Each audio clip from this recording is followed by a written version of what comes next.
আমরা কি মুসলমান? আমরা মুসলমান?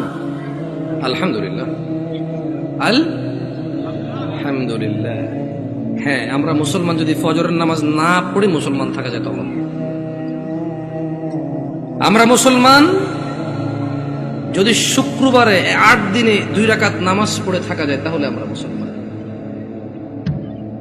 দিনে 17 রাকাত, সপ্তাহে 5-7-35 ওয়াক্ত পড়ে যদি মুসলিম হতে হয়, আমরা ওই মুসলমান না। ওই ইসলাম অনেক কঠিন। একটু বাচ্চা কাচ্চাগুলোকে যদি একটু শান্ত হতে বলা যায়, তবে কেউ ধমক দেওয়ার দরকার নয়। ছোট ভাই শোনো, তোমরা, হ্যালো ছোট ভাই, তোমাদেরকে বলছি, এই ছোট ভাই, তোমরা এইভাবে চিল্লাচিল্লি করিও না, কেমন?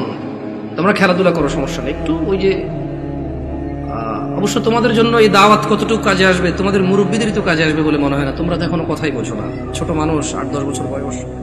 তোমাদের উপর এখনো নামাজও ফরজ হয়নি। তোমাদেরকে কি ওসিয়ত করবো বলো? 60 বছরের মানুষই মসজিদে আসে না। আমি খুব পবিত্র এরকম কি বলতেছি দেখলে? না, বলবে যে উনি তো এমন ভাবে কথা বলতেছে মনে হয় উনি জান্নাতের সার্টিফিকেট নিয়ে আসছে। না, আমাকে এখানে আপনারা নিয়ে আসছেন কথা বলার জন্য। আর আমার কথা বলার আন্দাজ হচ্ছে যে সামনে যারা আছে তাদেরকে নিয়ে কথা বলবো। এর মানে এই নয় যে আমি এখান থেকে বাইরে আছি। আমি নিজেকে সহযোগ করে কথা বলবো।